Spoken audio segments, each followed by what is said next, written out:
And the Pharisees and the Sadducees came to him tempting, and prayed him to show them a token from heaven. And he answered and said to them, When the eventide is come, ye say, It shall be clear, for heaven is ruddy.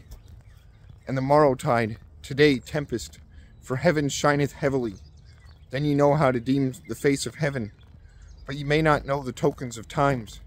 An evil generation and adulteress seeketh a token, and a token shall not be given to it, but the token of Jonah the prophet. When he had left them, he went forth. When his disciples came over the sea, they forgot to take loaves. And he said to them, Behold ye, and beware the sourdough of Pharisees and of Sadducees. And they thought among them, and said, For we have not taken loaves. But Jesus witting said to them, What think ye among you of little faith? For ye have not taken loaves?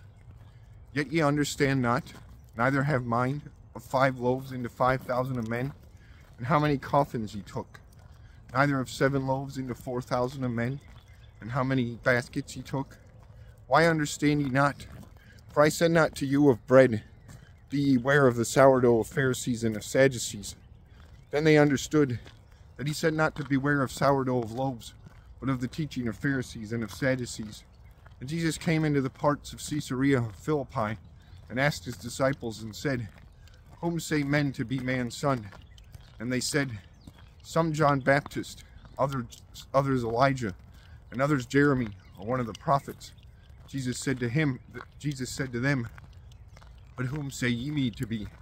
Simon Peter answered and said, Thou art Christ, the Son of God living. Jesus answered and said to him, Blessed art thou, Simon Bar-Jonah, for flesh and blood show not to thee, but my Father that is in heavens. And I say to thee, that thou art Peter, and on this stone I shall build my church, and the gates of hell shall not have my might or power against it. And to thee I shall give the keys of the kingdom of heaven. And whatever thou shalt bind on earth shall be bound also in heavens. Whatever thou shalt unbind on earth shall be unbound also in heavens.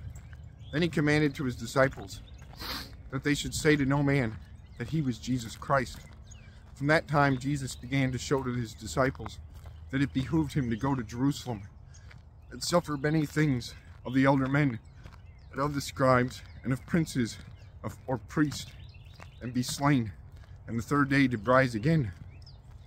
Peter took him and began to blame him, and said, Far be it from thee, Lord, this shall not be to thee.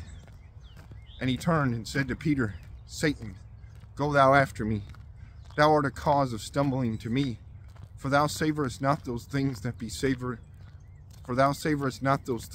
of God, but those things that be of men. Then Jesus said to his disciples, If any man will come after me, deny he himself, take his cross, and pursue me. For he that will make his life safe shall lose it, and he that shall lose his life for me shall find it. For what profiteth it to a man if he win all the world, suffer impairing of his soul? Or what exchanging shall a man give for his soul? For man's son shall come in the glory of his Father with his angels, and then he shall yield to every man after his works. Truly I say to you, there be some of them that stand here, which shall not taste death, till they see man's son coming in his kingdom.